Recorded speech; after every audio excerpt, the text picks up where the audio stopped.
Hello दोस्त, नमस्ते प्रणाम। कैसे हैं आप लोग की बहुत ही प्यारा सा एक हवन गीत लेके आई हूँ। आशा करती हूँ कि हवन गीत आप लोग बहुत पसंद आएगी। अब पसंद आए तो लाइक शेयर सब्सक्राइब जरूर करें। जय हो। धनी भैले हमारी जमीनिया जमीना बाड़ी पावन जमीनी बाड़ी पावन हो ललना धनी हमारे कुल के लोगवा वनिया करावेल हो ललना धन हमारे कुल के लोगवा वनिया करावेल हो धनी हवे गौरी गणेश हवन देखे आवे हवन देखे आवेल हो ललना धनी हवे भोले ही बाबा डमरू बजावे न हो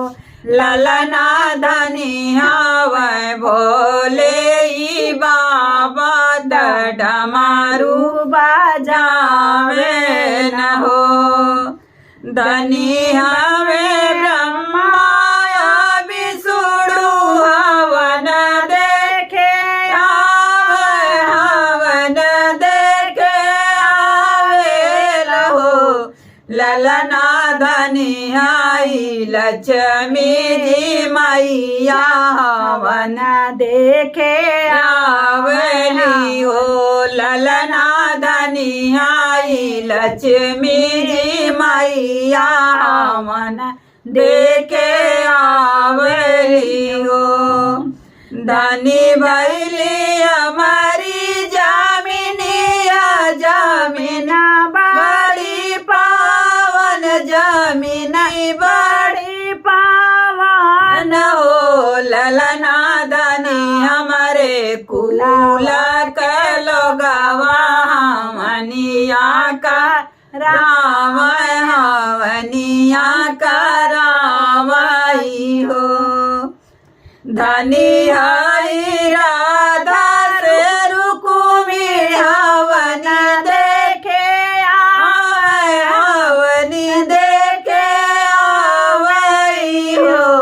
ललना धनी हव कृष्ण भगवान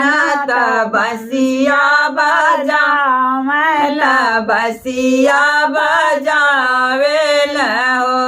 ललना धनी हम कृष्ण भगवान बसिया बजावेल बसिया बजावेल हो धनी भैली हमारी जमीनिया जमीन बड़ी पावन जमीन बड़ी पावन हो ललना धनी हमारे कुल के लोगवा हवनिया कराव हवनिया करावेल हो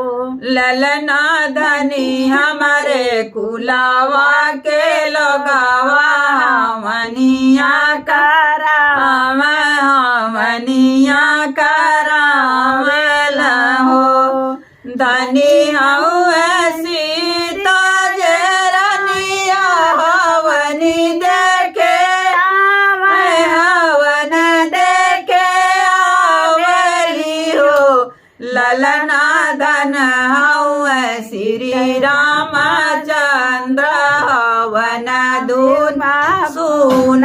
हवन धन सुनाई हो ललना धन हवे लक्ष्मण भैया हवन सुने आवे हवन सुने आवई हो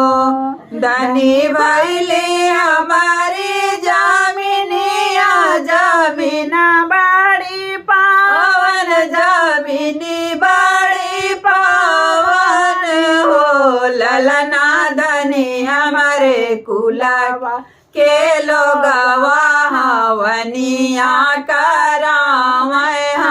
कनिया करावई हो।